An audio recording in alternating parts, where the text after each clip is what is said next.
Good evening, I'm Councillor Sandra Natchwell, Chairman of Housing, Health and Environment Policy Advisory Committee. I'm pleased to welcome you to this meeting of the committee. The meeting will be broadcast live and recorded for playback on the Council's YouTube channel. Will anyone else be recording the proceedings?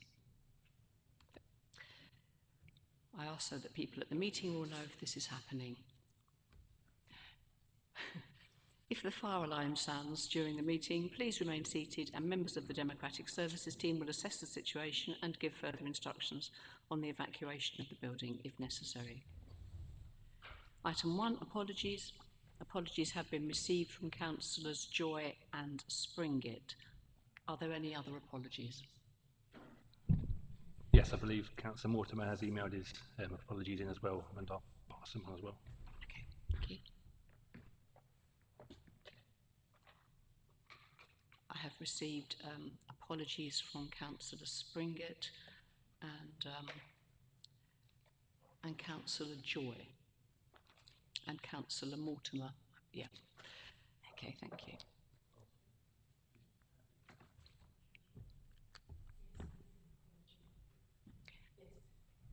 Can substitutes then state their attendance, please? Thank you.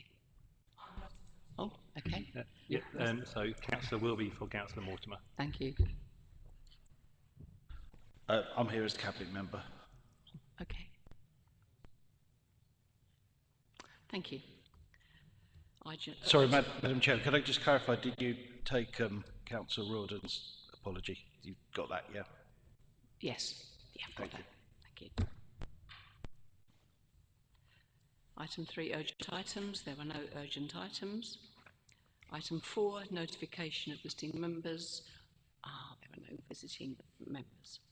Item 5, disclosures by members and officers. Are there any disclosures by members or officers? Thank you. Item 6, disclosures of lobbying. Are there any disclosures of lobbying? No, thank you. Item 7, to consider whether any items should be taken in private because of the possible disclosure of exempt information. I move that all items be taken in public. Is this agreed? Okay, thank you. Item 8, minutes of the meeting held on 14th November, found on pages 1 to 4. Do any members have any comments on the accuracy of the minutes?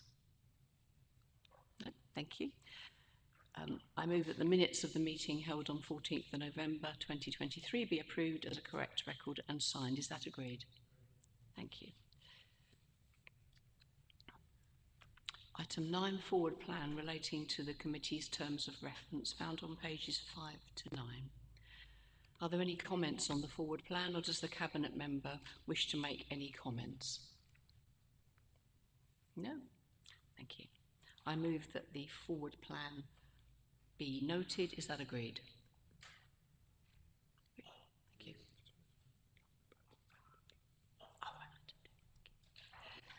Item 10, cap on safe and legal routes, government consultation, pages 10 to 23.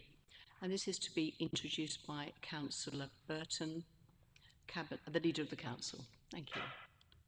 Thank you, Madam Chairman. Members, I'm not going to read through the report to give you the background, because I think you've all had a chance to do that. But can I just start by, first of all, explaining why I'm looking to take the decision on this as opposed to the Cabinet member it would naturally fall to, and that's simply because as part of Kent Leaders, this has been a topic that has been regularly debated there, and it is proposed that there will be a joint response from Kent Leaders as well as individual responses from districts. So for continuity, that's why I'm taking this one from the Maidstone perspective. The other thing I'd like to draw to your attention is very, very recently, yesterday, day before, I think we've discovered there's an extension to the deadline for the consultation. Government have extended the deadline. So we had previously sought permission from the Mayor and the Chairman of Overview and Scrutiny to use the urgency procedure, which would have meant there was no call-in period, so that we could submit in time. But since it's been extended, I don't believe we'll need to rely upon urgency provisions, and we will let the Mayor and the Chairman of Overview and Scrutiny know that, so our normal procedure rules will come into place. So as I said, this has been a topic in the broadest sense. Kent has historically had a lot of first port of call, shall we say, for those seeking asylum. There are particular pressures that have mounted upon Kent districts, and it's been a regular discussion point at meetings of Kent leaders. And from time to time, we've had visits from Home Office officials, Ministry of Justice officials, and it's always been, well, look, we need all districts to take more of the people that are fleeing whatever issues are causing them to flee, and we need you to do more. And at some point, you know, I remember speaking back to them saying, look, we all want to help these people. You know, the UK has a reputation for being open and receiving multicultural additions to our community. There's no issues around that, but we've got nowhere left. You know, so it's the key question, I think, in this consultation is the one that says, how many can you accommodate? And I'll put that into very simplistic terms. How many empty houses have you got ready to receive these people? To which the answer is probably somewhere in the order of -700 to 900 for Maidstone, because that's how many people that we've got on our housing list. 300, or shy of 300 families in emergency accommodation, temporary accommodation. There is no spare provision in the system that I can see. And of course that goes on, you know, so are there any spare school places? Well, no. I think the draft suggests there might be a bit of primary school accommodation, but actually if you look at the numbers rolling forwards, that goes into deficit on the predictions in future years. Is there any spare capacity within the first opinion medical care system? I think we'd all acknowledge that that's very difficult for it to get access to. So the reason this says a draft response of how many more can you take is 0 is for those reasons I've set out. That doesn't belittle our compassion or our humanity towards these, but I do not see how we can, and it's not a, let's throw money at it, this will solve this. In the case of housing, and government sort of alludes to, well, we'll give you 20 grand a year for this or that or whatever. It takes years to get a house built. You know, as you all know, we're on a programme to build our own housing. I won't bore you with a bit of the thought process that triggered me saying that, because we had a letter from the government saying, could you take some Afghan families? To which, you know, yes, but actually we haven't got any houses to put them in. This is going back a couple of years, so that is what actually triggered we've got to start building. But even if you've got the money, it takes years to get a house built under the current rules. You know, identifying a site, getting the planning permission, finding a contractor, going through the build process, whatever. Throw as much money as you like at this, but there is not going to be an extra place for them tomorrow. If you looked at medical care, it takes over a decade to train a GP.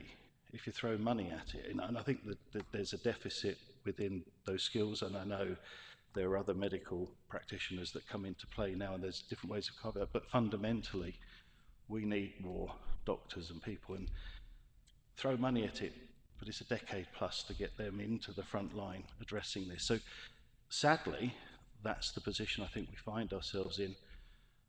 That's why the draft suggests our response should be 0. But I'm here to listen tonight, get other perspectives, other views on this. Am I missing something here that, you know, I'm being too simplistic in saying I don't know of any empty homes and I don't know of any spare medical capacity? Am I missing something? I genuinely would like to hear views and give me some thoughts to take forward before the decision is made on the draft of the response. Thank you.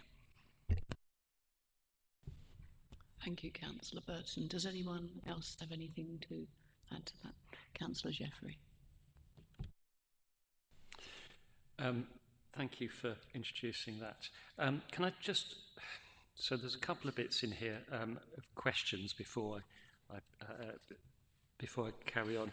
I was a bit concerned about the papers felt a little bit rushed, and I wasn't quite sure why. I mean, it's been on the agenda for about 6 weeks. When is the new deadline now? And so that's my first question. And the second question is, 2.1 and 2.8 talk about the cap applying to people arriving in via safe and legal routes, and then on 2.8 it says the cap does not apply. I just quite like which one is it? And then if I may, once I've had answers, I'll like to come back with some points. Let me start with the easy one. I believe it's the 9th of January is that extended deadline. I look towards Mr. Littlemore to confirm that, and he nods his head. Do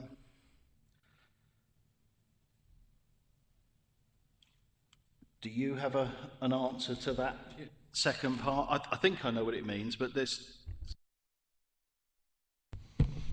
Just to explain, the cap is from 2025 and it is aimed at those refugee groups.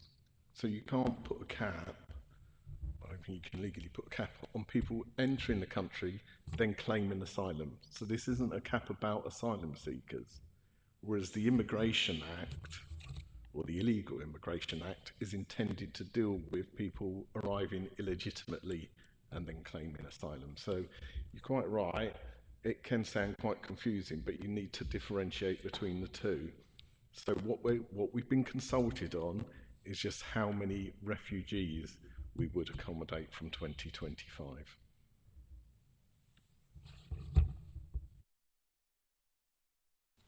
Thank you. I'm not sure I quite understand the difference there, but let me move on. I've got real worries about the response that's been drafted. The Illegal Immigration Act, and forgive me, David, I know you've criticised me for bringing national issues down to local. To our local discussions, but this feels like a national issue that's being pushed on us. So I hope you'll forgive me for working within that context. I mean, the Illegal Immigration Act, the UN thinks describes it as a ban on asylum, and it is clearly in breach of international law. And I am really quite concerned that the consultation is being driven in a way that encourages councils to say, no, we can't take any more refugees. We put a 0 in, and therefore gives national government the opportunity to say, we're full, which feels very, very wrong, particularly in the context of the overall net migration and the very small proportion that are coming as asylum seekers. So it feels quite a divisive consultation that is designed to bolster the position of the Conservative Party nationally, and that really, really rankles with me, because I really want to welcome refugees. I really don't want to see a return that says 0, and neither do I want to define a number, because I don't think a number is a particularly helpful thing in this instance. I understand the views about medical and GP more than many, I suspect. And again, we're sort of being seen as given that as a reason, but that is a failure of the last half a dozen governments not training enough GPs, frankly. And having worked in the NHS, I've seen that firsthand. So I'm worried that we've got a paper that says a proposal to say we can't take any more asylum seekers, and that will be used. So my suggestion, my proposal really, is that we respond in a way that says we disagree with the Illegal Migration Act and this proposal to this consultation, and we won't be an accomplice, if you like, to a breach of international law, and we don't want to associate ourselves with this what seems to be a sort of national sabre rattling against refugees. I think we should legitimately go back and say, no, we won't respond to this. Refugees need to be looked after. They need to be looked after fairly, safely and reasonably within this country. They need to have their asylum applications dealt with, because there's still the backlog is still going up. Sort your own stuff out, national government. Don't try and use us as a pawn. So I'd quite like to propose that as the response, or words to that effect. Thank you, Councillor Jeffrey. Before we carry on, evening, Councillor Hasty. Can I just check, are there any disclosures that you would like to inform us about, or any disclosures of lobbying? Thank you, Chairman. I apologise for being late. I've not been lobbied and I've got no disclosures. Thank you. Okay, thank you. So, thank you, Councillor Burton. So if I can sort of respond to Councillor Jeffries and doing this in the spirit of debate, not, you know, confrontation in any way.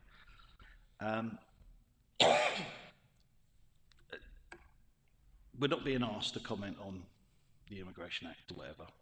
So let me move this question slightly to you as a fellow Maidstone Borough councillor. How many families, individuals, do you think we can relocate and accommodate into this borough based upon what we know now? Because that's, I think, the crux of the issue.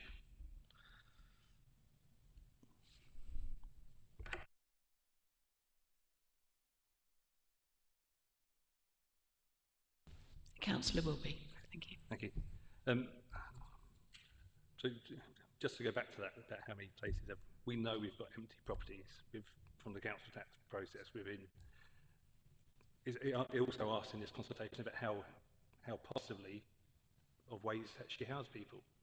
We haven't looked at that, and actually there is compulsory purchase orders and stuff we could do on empty housing, which we know that is empty. We do know it's empty because some of it's been standing empty for years, and you know it's been held by people for profit reasons rather than actual things. So, and also to say 2025 that we will have no housing at all for anybody at all, I think is a bit, you know, it's not just saying, oh, we've got 700 people on the waiting list. It's saying that we're not even going to look at it at all. We've got a plan in place. We're trying to do some social housing. And you say it's not a money issue, but let's be honest, it is a money issue and it's a planning issue, because the reason houses aren't being built is again a national issue.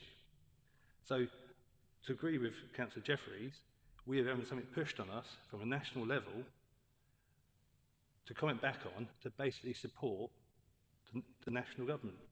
And it is, to be honest, in an easy word, it stinks. Thank you, Councillor Hasty. Thank you. I agree broadly with what Councillor Jeffrey is saying, but I've also got to think from the perspective of residents of Maidstone. We don't have enough houses to house our own residents at the moment. I know of people that are vulnerable and in terrible states that are living in tents, and we're coming up to Christmas, they're living in tents, they've got nowhere to go. I understand that the refugees and migrants are in a difficult position. We have taken residents in the borough and we're doing the very best we can. But we do have to put a cap, and we have to at some point think of the people from this borough. And I don't want to say no to everybody, but we have to be realistic. And we do have to look at, at Kent as a whole. We take in far more people than anybody in the country. And by this, we're not being cruel. We're not breaking international law. We're not trying to be awful. We're just being realistic, and that's why I support what's on the papers. I was going to come back if I may, but I'm also conscious that Councillor Mrs Rose wants to speak. So let me be very brief. You know, the empty property argument is put up time and time again. I think this council has been diligent and proactive in looking at empty property and you know, where we can work with owners to bring them back into use. You will always need a quantum of property empty at any one time. Because it's sort of a functional economic characteristic. You know, there's properties going through probate and other factors that come into play. You know, I think it's complete fallacy to think that empty properties will make a significant difference in this borough to the housing crisis that we experience. So it comes back to the reality of, you know, how many houses do you know, let's help me identify them, because, you know, there's 700 families that would be in them tomorrow. There's, you know, 300 that we could move out of temporary accommodation tonight if there was a property available. I take your point about we're fighting a planning system here as well, and we ourselves are our own worst enemy when it comes to that at Maidstone. How we procrastinate on applications, how we want this nice touch and that nice touch, and we actually drive the reality, the deliverability and the affordability into the ether. You know, if we're actually serious, we should be looking at emergency planning measures and having modern methods of construction, pod type housing that, you know, could be delivered within few months. But we play the planning system ourselves to oppose, you know, that type of housing coming forward. So just take a reality check. You know, if we said, right, we'll take 100, where would we put them? And I mean, be specific, because I don't know where.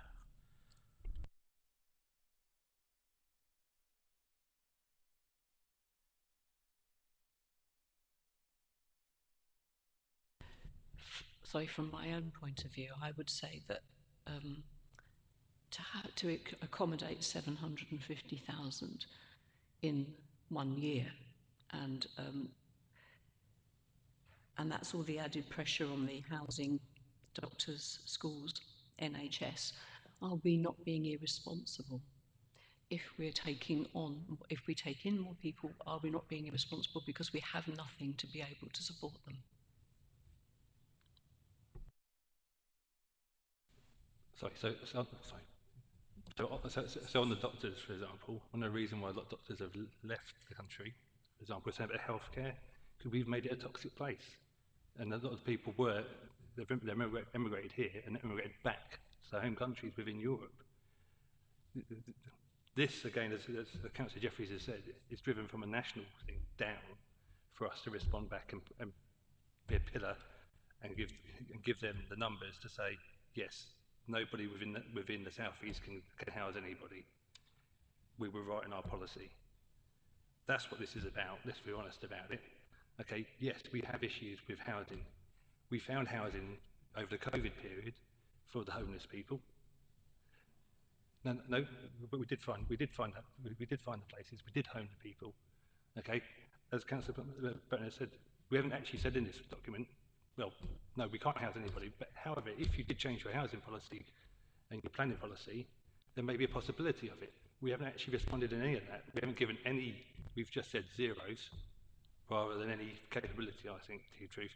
And if it's going to be a consultation, and they are asked within there about certain things, about how we can, well, what can you do? There's no funding, but what can we do? Planning is probably one of them. And don't get me wrong, we do ask niceties with bird boxes and all the rest of it. And yes, we can make cheaper accommodation and quicker accommodation. Yes, we can do that, but we can also make that nice. But it's driven by, let's be honest, outside of us and the government and even national government, by the building companies that just want to make profit. And that's what strangulizes the housing process to go with it. So we could possibly get there, but unless there's a drastic change, and we should be saying that within this consultation, to say, unless there's a drastic change within your national policy through planning and recruitment for healthcare and retention for healthcare, then we're never going to be able to take these people. If we're going to stick at the zero, for example. But we're not saying that. We're just, we're not really clear that the fact that we're being strangled and we're saying zero is because of that.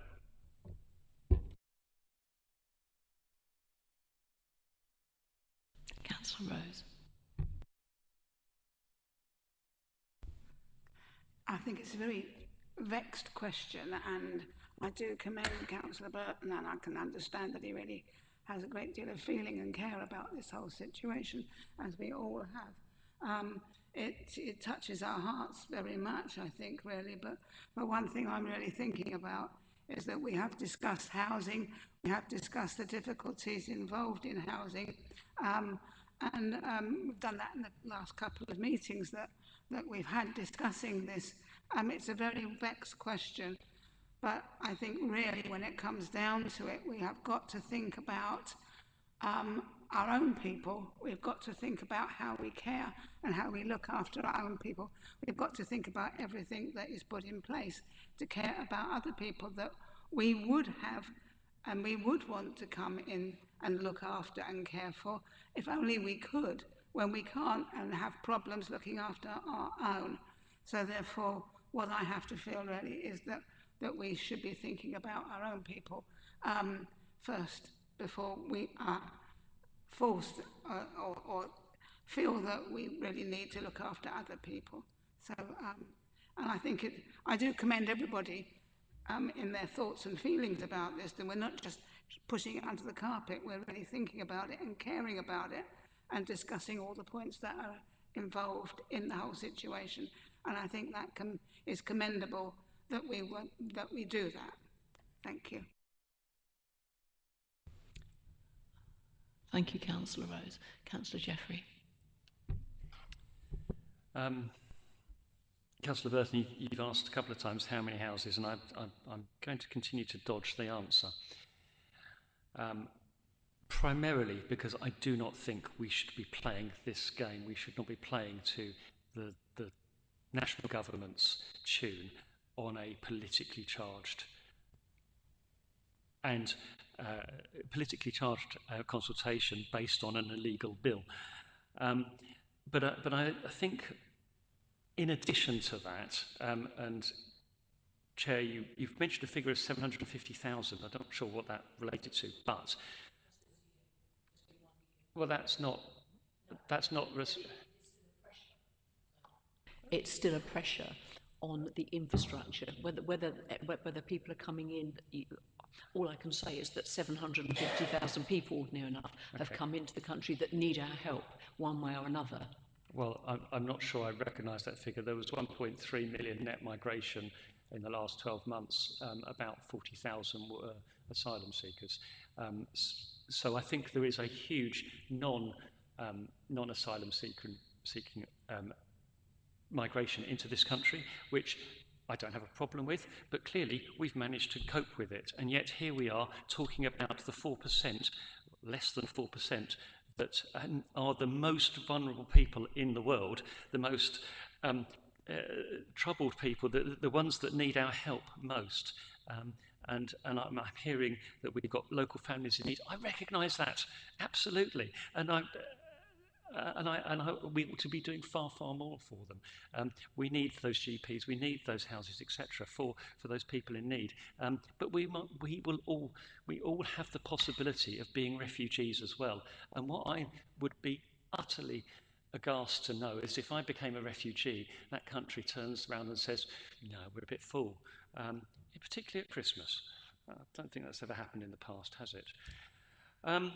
So I hear the arguments, but I really do think we ought to be saying we are not going to give a number. This is politically charged, and frankly, you need to sort your stuff out up in national government rather than expecting us to provide you with the ammo to continue that rhetoric of looking after our own people first, which I really, really struggle with. Thank you. Councillor Parfitt-Reid. Sorry, I was just going to. I was really just here to listen, but I just thought I'd chip in with the 750 net migration.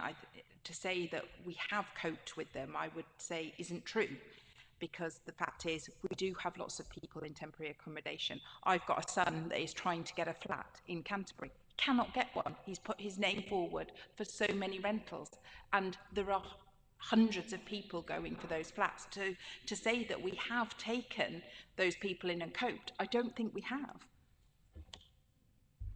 Can I just, so why is this discussion about the 40,000 that came in through an unsafe route, the ones who are in most desperate need, and not about the 1.2 million that we've invited in? If that's the biggest concern, then surely we should be talking about those people, not the ones who are in desperate need.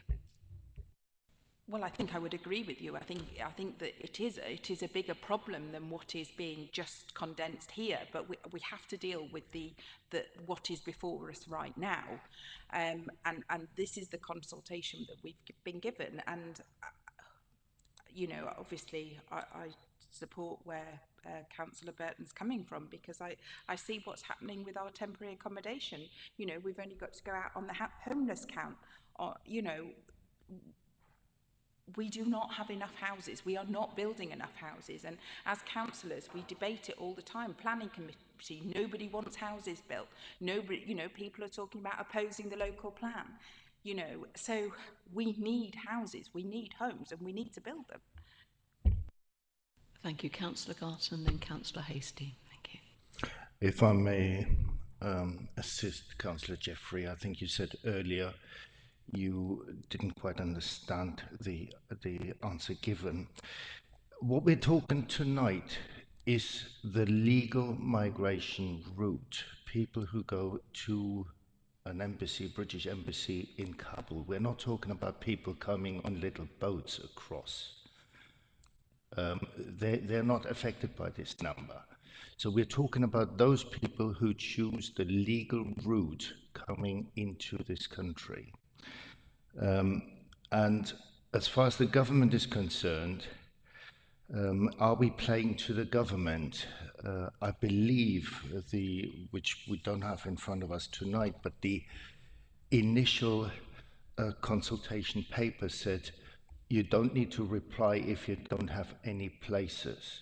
So I think what we're doing tonight is we're setting out the Maidstone position. We are not supporting the government, because the government doesn't want us to reply to this if we don't have a space.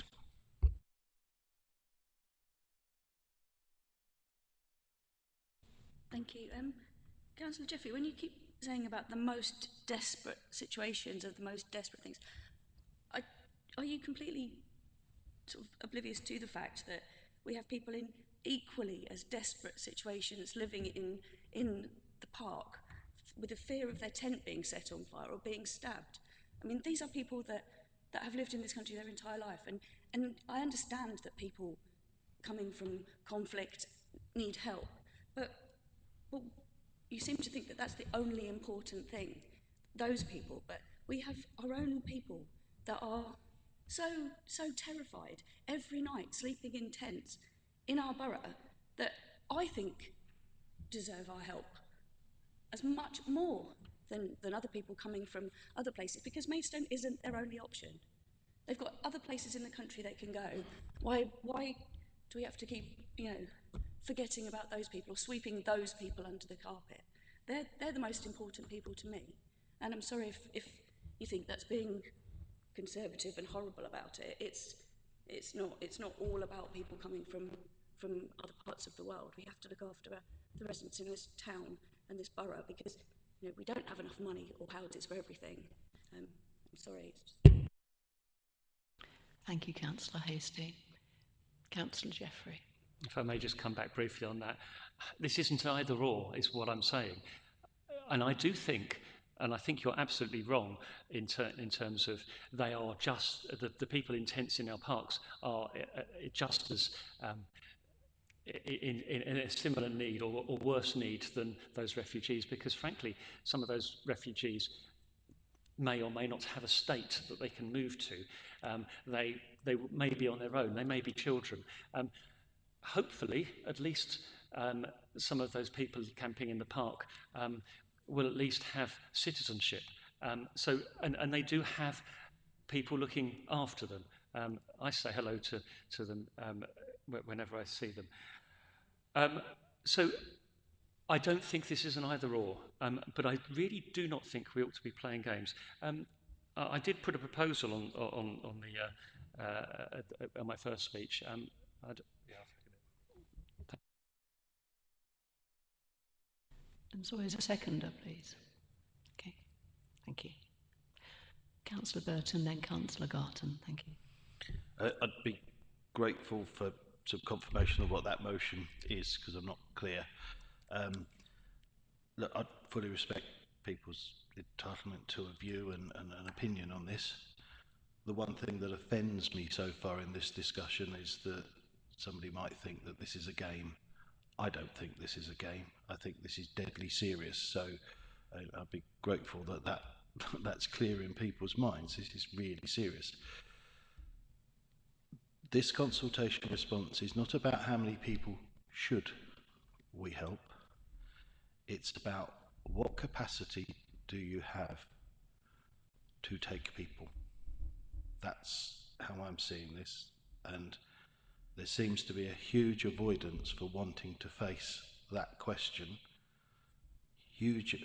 Bigger aspiration for how many people we'd like to help, and we all get that.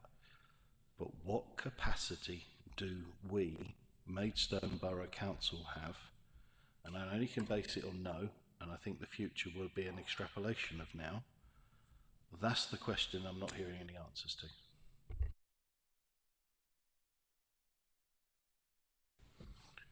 Councillor Jeffrey, I'm very perturbed of what you just said. You said at least they've got British citizenship so they can sleep in our parks. I think as local councillors, we have a responsibility to everybody living in this country, and particular to British citizens, to live comfortably in this country. And we should always put British citizens first to live in this country before we open the floodgates in the embassies across the world to let migrants into this country. I think if we fail British citizens, we will fail the rest of the world as politicians of this country. Thank you, Councillor Parfitt-Reid. Thank you. I'd just like to add, I think going on from what Councillor Burton said, I think it's very important that we start from a place of reality, because if we don't face the facts of where we actually are, we have no hope of solving the problem. If we go back to the government and say, well, we're not going to play your game, or we're not going to give you a figure, we're not starting from a place of reality. The reality is that capacity is not in the system as it is, and we have to face that. If we face that, we have a chance of dealing with it, and it gives the government whichever government, and you know, there might well be a change of government in the next few months, gives them a chance to deal with the situation as it is. But I think nothing is achieved by not facing reality.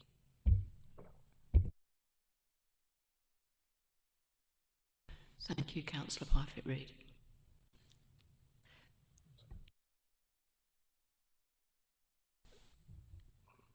I completely understand what you're saying, and okay, fine. So if we are going to say submit this, are we going to do a company letter actually stating what improvements could make a difference to us increasing this number, or are we just going to submit this with no actual? If you did change a few things, there's a possibility, but at the moment it's zero. Or are we just going for the flat zero? Okay, you see it's a reality. That's where we're at, but we seem to be offering no way of actually getting out of this. And I do take offence with you saying about people that are British first, when the people from Afghan, the people that normally the interpreters and the people that have assisted us for 10 years in Afghan, that then seek refugees status in this country, Patrick Carden. Okay, we're not opening the floodgates. These are legal immigrants, apparently, according to Councillor Burton's thing. So I'd like, that is not a floodgate. They have served us, this country as well, in those interpretations and aiding us. Thank you, Councillor Burton. If you could speak, but then we need to move forward and actually, Ryan would put forward your proposal, Councillor Jeffrey, and then we can, if anyone has no other proposals, we can vote on that one, or we can have any more proposals. Thank you. To repeat what I've just said, and I have no argument with you about our duty to some of these groups of people that are cited in the papers, but I want us to address the question, how much capacity do we, Maidstone Borough Council, have to do so? And the way this should work is if it is a zero answer, then those further up the tree need to say, well, okay, so what do they need to do to enable change to that answer? But the answer that I see, we have no spare capacity. We're in deficit already. That does not belittle our duty to these people or fail to recognise their need. Councillor Hasty, you are making a proposal. Thank you. Thank you. I'm happy to hear Councillor Jeffrey's motion, but I would like to also just propose the motion as it is on the papers after he's done whatever. Ryan O'Connor will now put forward the proposal by Councillor Jeffrey. So sorry, Councillor, I wasn't shutting you down, but just we have to deal with this proposal first. Once that falls, you can then put something forward. So, Councillor Jeffrey, I just want to confirm, and Councillor Wilby as a seconder, what I had was recommend to the Leader of the Council that he approves a nil response to the government consultation so as not to be drawn into the national government's politics on this issue. It wasn't quite what I said, and I'm pretty certain I didn't use the word nil response, because I think that would be a worrying word within the context of the discussion we've had. As opposed to a zero cap response. But I think what you've just described is broadly correct. So a response that doesn't give a figure would could be say a better way a blank response.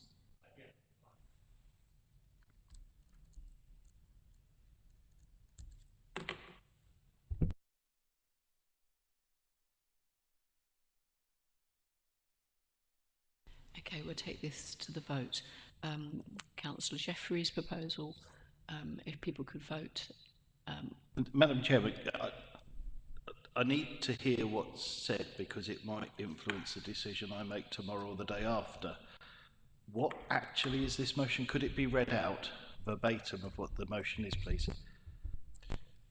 To recommend to the Leader of the Council that he approves a blank response to the government consultation so as not to be drawn into the national government's politics on this issue. Is a blank response the same as no response?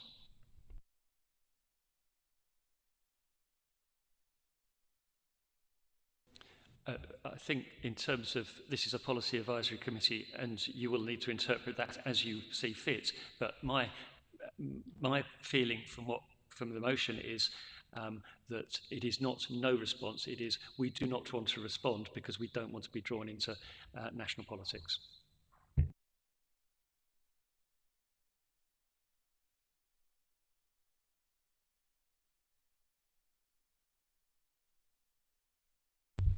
So, Councillor Jeffrey, it's your motion, not mine. So you need to confirm that you are happy with the wording that I just read out, or whether you're happy with it. Right. Thank you. Your proposal, Councillor Jeffrey.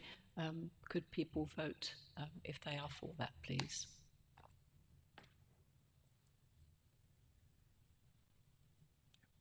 Thank you. And that's against.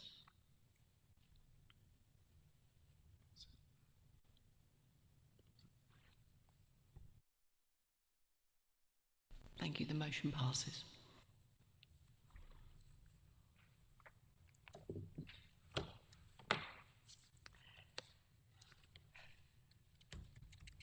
Moving on to item 11, fees and charges, found on pages 24 to 112. Councillor Garton, please.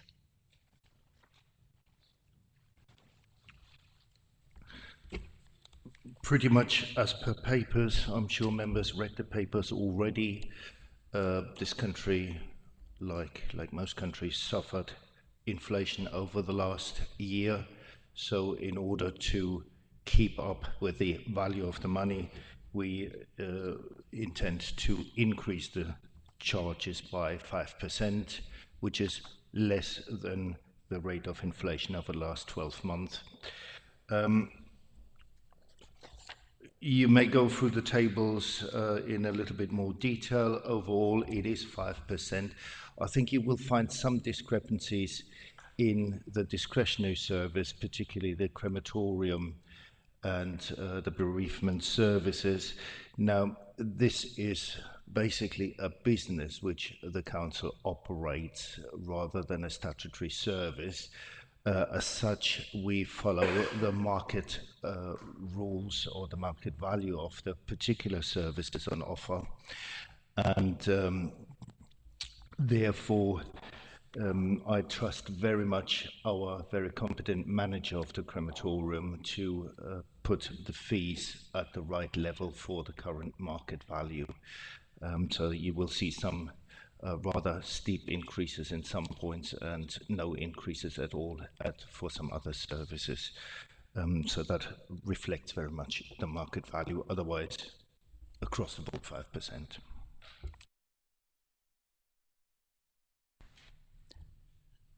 Thank you, Councillor Jeffrey. Sorry to dive in first. There's a few points I wanted to make. I mean, firstly, the inclusion of the consultation was interesting. I am worried about some of the way it's been asked and some of the responses. And I managed to print off a copy of it, and I remember reading it at the time. We asked people whether or not to reduce services or maintain the current services or don't know, and we didn't give them an opportunity to say we might want to see more of that. And that kind of worried me. It kind of felt a little biased. And secondly, we didn't give much in the way of explanation on some of the points. So we said, would you like to reduce the service around council tax and benefits? I don't know what that means, in effect. Are we saying we want to reduce council tax? Are we saying we want to reduce benefits? Can we do either? Housing and homelessness is another one. Car parks. Do we want to reduce the service on car parks? Is that fewer car parks? Is that more car parks? So I think there's real problems in some of that data. But we are where we are. I wanted just to bring your attention to a few lines on those spreadsheets that I think we could, I'm hoping with your agreement, we can improve on. So fly tipping, for example, what page are we on? 41. It says £400. The amount shown is the maximum penalty. Now that penalty was raised to, maximum penalty was raised to, I think it was £1,000 under statutory instrument 770 passed in July this year from my notes. So why are we not going for £1,000? We may as well. Let's put a deterrent out there at the maximum level, as well as trying to get some of the money back for the damage they cause. And secondly, graffiti. The maximum there, I think, is 500, and we've got a £75 fine. And similarly on fly posting, there is a maximum of 500, and yet we've got £80. I'm less bothered about those two, but they do seem very low in the context of the higher numbers. But certainly fly tipping itself does look like it's significantly below what we should be aiming for. And I would like to see the fly posting and the graffiti figures go up. Whether or not we want to go to £500 on those, I don't know. Thank you. Jen Stevens. Yes, apologies. I think there's been a slight crossover in the way the reports have been written and then come to committee. So that's something we can pick up, because this committee did consider the revised approach for fly tipping, graffiti, for all sorts of waste crimes, and that policy was then adopted by Cabinet post that. So yes, there is 2 tiers of fly tipping that need to be reflected in this, and apologies, that was obviously a crossover where the reports came, so we can update the fees and charges for what was set at this through this committee and then through Cabinet.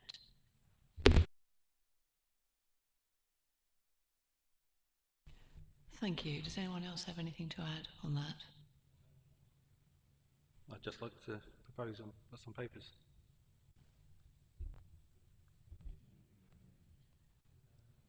Well, it's an amendment, it's an update, isn't it? So it'll be updated in the budget comes.